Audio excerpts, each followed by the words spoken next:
नमस्कार मेरे प्यारे साथियों, स्वागत है आप सभी का सौरभ स्टडी पॉइंट में। आज हम सामान्य ज्ञान के जो प्रश्न लेकर के आए हुए हैं ये सभी एग्जामों के लिए बहुत ही शानदार और महत्वपूर्ण रहने वाले हैं। तो दोस्तों आइए शुरू करते हैं इसी के साथ में। और जो इस तरह के जो प्रश्न लेकर के आप लोगों के सामने आते हैं ये प्रीवियस ईयर के सभी प्रश्न हैं जो एग्जामों के लिए बहुत ही मोस्ट इंपॉर्टेंट रहने वाले हैं। तो आइए देखते हैं कि हमारा पहला प्रश्न क्या दिया गया है। तो अगर दोस्तों आप लोगों को बता देना चाहते हैं कि अगर आप हमारे चैनल पर अभी तक नए हैं तो हमारे चैनल को सब्सक्राइब कर लें। दोस्तों आइए शुरू करते हैं इसी के साथ में कि हमारा पहला प्रश्न क्या दिया गया है। तो बात करेंगे पहले प्रश्न की। तो पहला प्रश्न दिया गया कि जब हम एक प्याज काटते हैं तो सिंथेज एंजाइम होता है वो अमीनो एसिड सल्फर ऑक्साइड को किस अम्ल में परिवर्तित कर देता है। तो हमको बताना है कि जब हम एक प्याज काटते हैं तो सिंथेज एंजाइम जो होता है प्याज के अमीनो एसिड सल्फर ऑक्साइड को किस में परिवर्तित कर देता है। तो इसका कौन सा जवाब हमारा सही रहेगा। तो इसका सही जवाब क्या हो जाएगा, सल्फेनिक ऑक्साइड जो जवाब होगा हमारा ये सही रहने वाला है। ये सभी एग्जामों के लिए बहुत महत्वपूर्ण प्रश्न है दोस्तों।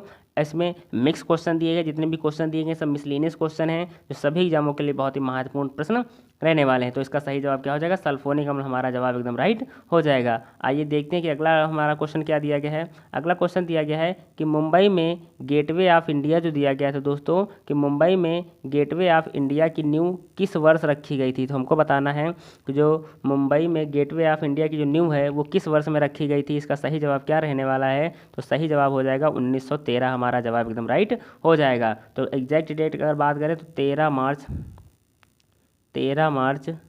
1913 में 13 मार्च 1913 को गेटवे ऑफ इंडिया की जो नींव थी वो रखी गई थी, जो एग्जाम के लिए बहुत ही महत्वपूर्ण प्रश्न रहने वाला है। अगर दोस्तों बात करें 1919 में कौन सी घटना हुई थी, तो जलियांवाला बाग हत्याकांड।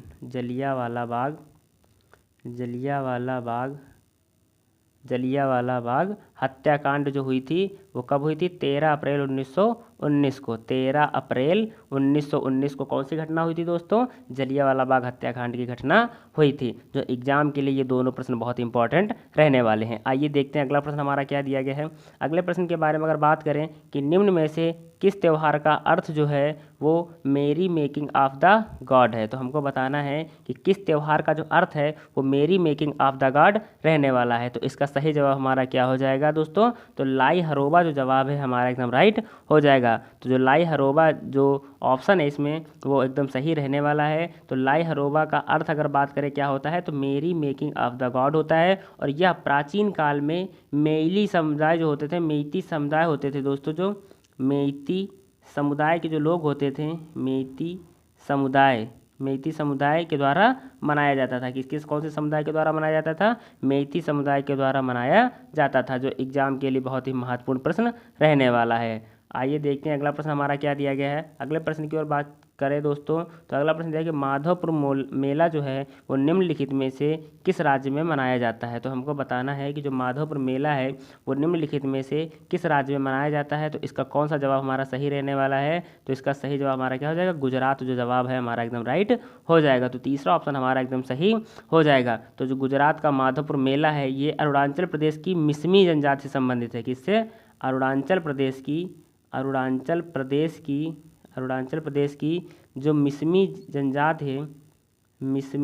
जनजात है इससे संबंधित है। तो हमारा सही जवाब क्या रहने वाला है, गुजरात जो जवाब है हमारा एकदम राइट हो जाएगा। आइए देखते हैं कि अगला प्रश्न हमारा क्या दिया गया है। अगले प्रश्न की ओर बात करें तो हमारा क्या दिया गया है कि वस्तुएं जो रात के आकाश में चमकती हैं उन्हें किस रूप में जाना जाता है। हमको बताना है कि जो वस्तुएं हैं जो रात के समय में चमकती हैं उन्हें हम किस नाम से जानते हैं। तो इसका सही जवाब हमारा क्या रहने वाला है, तो आइए जानते हैं। तो इसका सही जवाब हो जाएगा हमारा खगोलीय पिंड जो जवाब है हमारा एकदम सही हो जाएगा। तो दूसरा ऑप्शन हमारा एकदम राइट हो जाएगा। खगोलीय पिंड जो होते हैं वो रात के आकाश में चमकते हैं। दोस्तों आप लोगों को बता देना चाहेंगे कि सूर्य, चंद्रमा और रात्रि आकाश में चमकने वाली उन सभी वस्तुओं को खगोलीय पिंड कहा जाता है। किसको कहा जाता है, सूर्य हो गया, चंद्रमा हो गया और रात्रि के समय आकाश में चमकने वाली उन सभी वस्तुओं को क्या बोलते हैं, खगोलीय पिंड के नाम से जानते हैं। कुछ खगोलीय पिंड बहुत बड़े और गर्म होते हैं। अगर बात करें तो कुछ खगोलीय पिंड जो होते हैं वो बहुत बड़े और गर्म होते हैं। वे गैसों से बने होते हैं। किससे, गैसों से बने होते हैं। बने होते हैं और उनकी अपनी गर्मी और रोशनी होती है। तो उनकी अपनी गर्मी और रोशनी होती है जिसका वे बड़ी मात्रा में उत्सर्जन करते हैं। और क्या करते हैं, जिसका ये बड़ी मात्रा में उत्सर्जन करते हैं, जो एग्जाम के लिए बहुत महत्वपूर्ण। आप लोगों से क्वेश्चन एग्जाम में यही पूछा जा सकता है। जैसे रेलवे ग्रुप डी का एग्जाम हो गया, उसमें साइंस से रिलेटेड बहुत प्रश्न आएंगे एग्जाम में। और एसएससी के जो भी प्रश्न होते हैं उसमें भी कुछ क्वेश्चन ऐसे होते हैं जो साइंस से पूछे जाते हैं। उसमें यही पूछेगा कि वस्तुएं जो रात के आकाश में चमकती हैं उन्हें किस रूप में जानते हैं। तो आप लोगों को इतना याद रखना है कि केवल खगोलीय पिंड जो है वो इसके रूप में हम जानते हैं। तो इसका हमारा जवाब सही हो जाएगा, खगोलीय पिंड हमारा जवाब एकदम राइट हो जाएगा। आइए देखते हैं अगला प्रश्न हमारा क्या दिया। अगले प्रश्न की ओर अगर बात करें तो हमारा अगला प्रश्न दिया गया है कि अजातशत्रु जो है वो हर्यक वंश का शासक था, उसका पुत्र कौन था। हमको बताना है कि जो अजातशत्रु जो था वो हर्यक वंश का शासक था, किसका पुत्र था, हमको बताना है। तो इसका सही जवाब हमारा क्या हो जाएगा, बिंबिसार जो जवाब है हमारा एकदम राइट हो जाएगा। तो बी ऑप्शन हमारा एकदम सही हो जाएगा। तो बिंबिसार जो था वो अजातशत्रु जो हर्यक वंश का शासक था। दोस्तों इसमें 2 एग्जाम में प्रश्न पूछ सकता है कि हर्यक वंश का संस्थापक कौन था, तो आपको क्या बताना है, अजातशत्रु। अगर पूछता है कि अजातशत्रु किसका पुत्र था, तो हमारा जवाब क्या सही हो जाएगा, बिंबिसार। दोस्तों एग्जाम के लिए इंपॉर्टेंट प्रश्न दोनों रहने वाले हैं। अगर वंश किसने स्थापना की तो हम ये बता सकते हैं अजातशत्रु, और अजातशत्रु किसका पुत्र था तो हम किसका बताएंगे, बिंबिसार का। हमारा जवाब एकदम राइट रहने वाला है। जो एग्जाम के लिए दोनों बहुत ही महत्वपूर्ण प्रश्न रहने वाले हैं दोस्तों। आइए देखते हैं। अगर दोस्तों बात करें कि बिंबिसार जो थे, जो राजा बिंबिसार था वो महावीर और गौतम बुद्ध दोनों के समकालीन थे। जो अजातशत्रु जो थे, बिंबिसार जो थे वो महावीर और गौतम बुद्ध के समकालीन थे। आइए देखते हैं अगला प्रश्न हमारा क्या दिया गया है। अगला प्रश्न हमारा दिया गया है कि जो बोर्रा गुफाएं हैं वो पूर्वी तट पर निम्नलिखित में किस पहाड़ी पर स्थित हैं। हमको बताना है कि जो बोर्रा पहाड़ियाँ हैं वो निम्नलिखित में से किस पहाड़ी पर स्थित हैं। हमारा कौन सा जवाब इसका सही रहने वाला है। तो अगर सही जवाब की बात करें तो क्या हो जाएगा, हमारा अनंतगिरी पहाड़ी जो जवाब है एकदम राइट हो जाएगी। जो भारत की जो बोर्रा गुफाएं हैं वो भारत के पूर्वी तट पर, भारत के पूर्वी तट पर कहाँ पर, आंध्र प्रदेश में विशाखापत्तनम, आंध्र प्रदेश में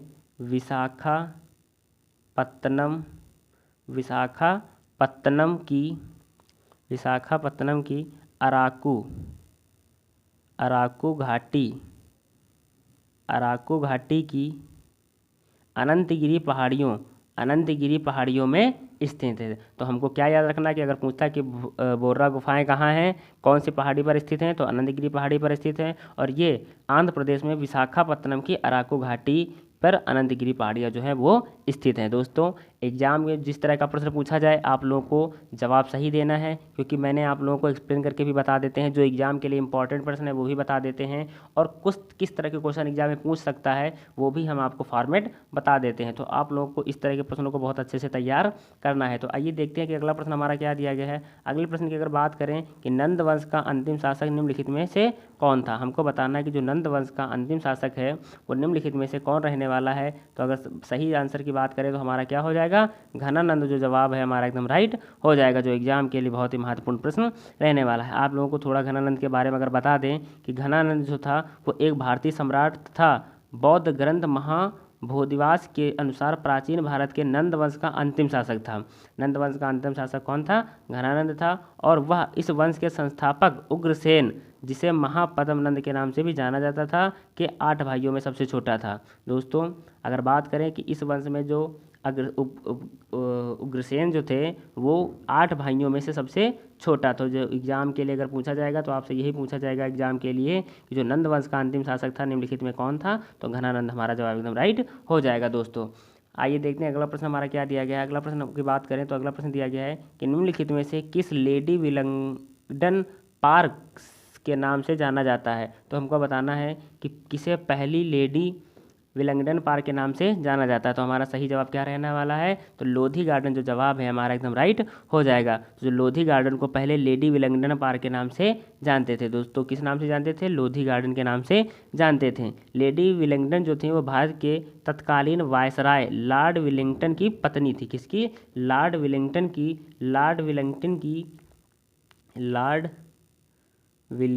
की कौन थी, पत्नी थी।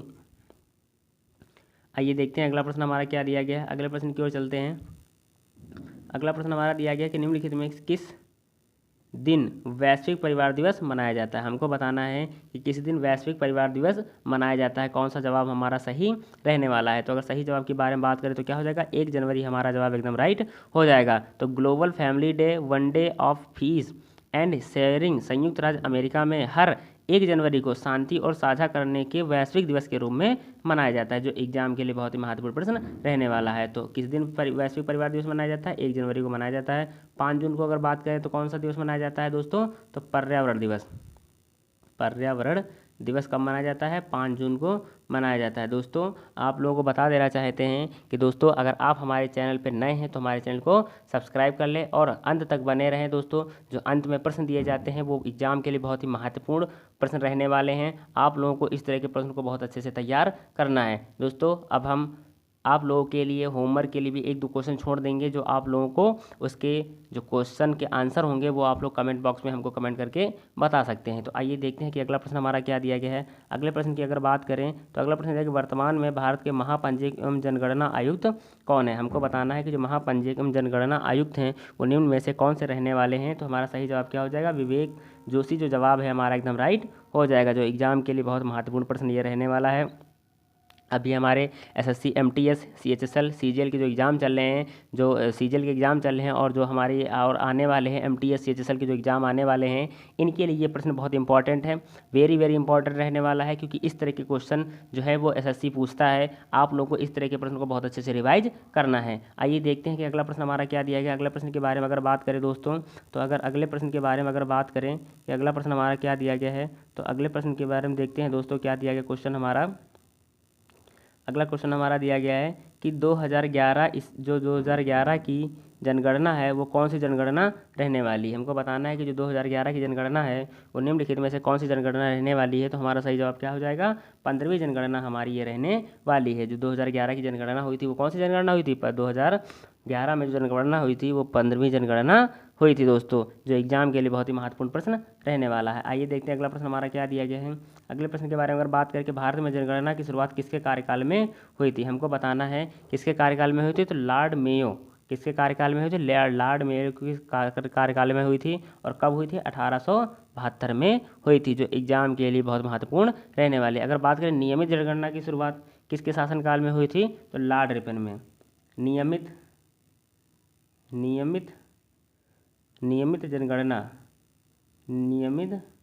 जनगणना की शुरुआत किसके शासनकाल में हुई थी? लॉर्ड रिपन के शासनकाल में हुई थी। और कब हुई थी? 1881 में हुई थी। अगर कुछ भी क्वेश्चन एग्जाम में पूछता है तो आप लोग दोनों के आंसर दे सकते हैं। अगर भारत में जनगणना की शुरुआत पूछता है तो लॉर्ड मेयो के समय में हुई थी 1872 में, और नियमित जनगणना की शुरुआत कब हुई थी? 1881 में लॉर्ड रिपन के समय में हुई थी, जो एग्जाम के लिए बहुत महत्वपूर्ण प्रश्न रहने वाला है। ये देखते हैं कि इंदिरा गांधी अंतर्राष्ट्रीय हवाई अड्डा कहाँ स्थित है। हमको बताना है कि जो इंदिरा गांधी अंतर्राष्ट्रीय हवाई अड्डा है वो निम्न में से कहाँ पर स्थित है। तो इसका सही जवाब क्या हो जाएगा हमारा, नई दिल्ली जो जवाब है हमारा एकदम राइट हो जाएगा। जो एग्जाम के लिए बहुत महत्वपूर्ण प्रश्न रहने वाला है। अगर बात करें कोलकाता में कौन सा हमारा जो अंतर्राष्ट्रीय हवाई अड्डा है वो कौन सा? नेताजी सुभाष चंद्र बोस। कौन सा?